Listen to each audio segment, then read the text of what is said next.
is deciding on who's going to be let into your inner circle cold and calculating? Moving forward with the Decker team. Moving forward together with the Decker team. Welcome you to another episode of Life's Inside Track. And I'm Yetta Decker. I'm Ken Decker. And we have our beautiful Suzanne Hart with my friend Taria Hodge. That's right. Excellent. And we're here to chat about not only thoughts and tips and truths about real estate, this time about your inner circle and what it's going to take to decide whether it's cold and calculating or is it Inner circle kind of sounds like a rash. Oh dear. But what we're really talking about is how do you explain that? How do you explain the difference between inner circle and your community? Right. So that's what we're going to learn today, right? On this episode, we're going to learn what's the contrast between our community and our inner circle. And the cool thing is we are inner circle, those sitting around this table. And so that's what allows us to have the conversation with freedom and ease and clarity. And so as we think about community, that's the bigger, broader. How would you best describe that, Suzanne? I would say community is kind of like your tribe. It's people who have similar interests. They are kind of moving in the same direction. They have commonalities. However, they're not your inner circle. I think there's an intensity to inner circle, and there is definitely for me a value alignment. Right. So community doesn't necessarily have aligned values. Not necessarily. Sometimes. Yeah. Well, you oftentimes you find your inner circle from your community. However, they're still two very distinct things. Right. So community would be a shared interest. Yes, very much. That would maybe be a way to describe it. So maybe, Taria, can you give us an example of where you've seen community in your own life? Oh, I see community everywhere. So there might be community in your church. So places that we go all the time, we know that we have something in common, with the people there. Yeah. So that's community. We see community in our family. So even as you have family, there are certain family members that you your family is your community. That's what we say all the time, right? And I love what we're unpacking, because when I think about inner circle, like Suzanne said, it's deeper. And inner circle is that place for us to be vulnerable. So even though you have community and people in your community, who do you really let close to you to know, the juicy stuff, There's juicy stuff? The hard stuff. The hard stuff. All the stuff that you won't necessarily feel comfortable putting out front. Who do you have that scary cry with? Yeah. Scary cry? Yeah, the scary cry. Is that when you have like snot scuggles? That's the one. That's the one. That's the scary cry. Okay. Yes, not everyone could see that cry. No, because they won't be able to tolerate you. I can't even handle it when you do it. There you go. I can't handle it when I do it.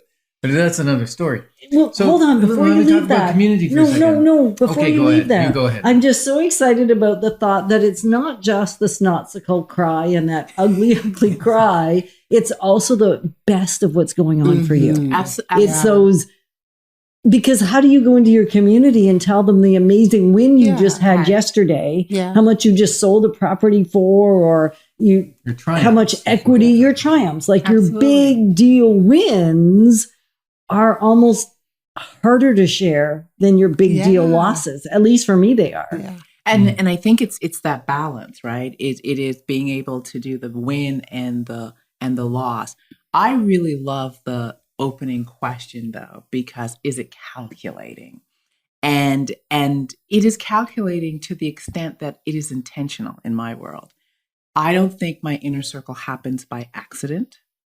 I have sought out those individuals that I've seen in my tribe, seen in community, that I think, man, there's value alignment here.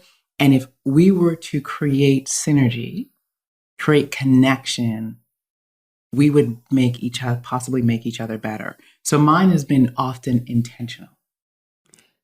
And I'd like to add to that because as the question was posed, I'm thinking calculating is such a cold word. Those were the words, But calculating and cold. Yeah, but when you take a look at it from the standpoint of being intentional, that intentionality is not a one-way street. So sometimes we know what we want to receive, but are we willing to give? And I think that's the power, of having an inner circle where we show up to serve and give as much as we are looking to receive. So calculating is actually purposeful. Yes. It's Or intentional. Yes. looking for someone that could maybe spur you on, that there's that symbiotic relationship. Yeah. There's going to be energy created. You're going to each go further than if you hadn't been in your inner circle with that person. Yeah. And I think there's the I call them the fans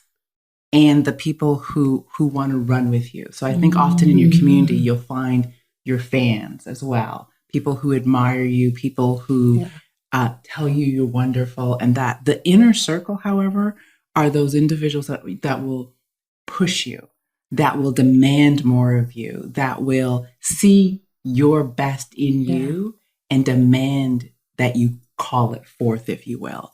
That to me is the power of an inner circle. And for me, I'm looking for an inner circle where they're better than me in areas that I want to grow. Yeah. Like they've got that gift. So they are, in your books, achievers. Now, sometimes you might have an inner circle. I'm just thinking like almost a community, but could be an inner circle. Like if you're in a retirement mode and you want someone to golf with and talk about golf or whatever, it can still be your inner circle. You can still converse about things, but maybe you're not pushing each other on because you're not in that stage of your life, maybe. Or something. Absolutely. And I think community, sometimes it can be just geographically. Like if you live in a village or you live on an island, that suddenly becomes your community, right? Yeah. By default. Yeah, but it's very interesting that you chose that, but everything is expanded now. So you could even have a community that you belong to and it's virtual. So people don't necessarily have to be in the same space, with you to have community physically. You could have community anywhere. I think a great example is on social media. We all have groups. Yeah. That's our kind of our business communities, if you will.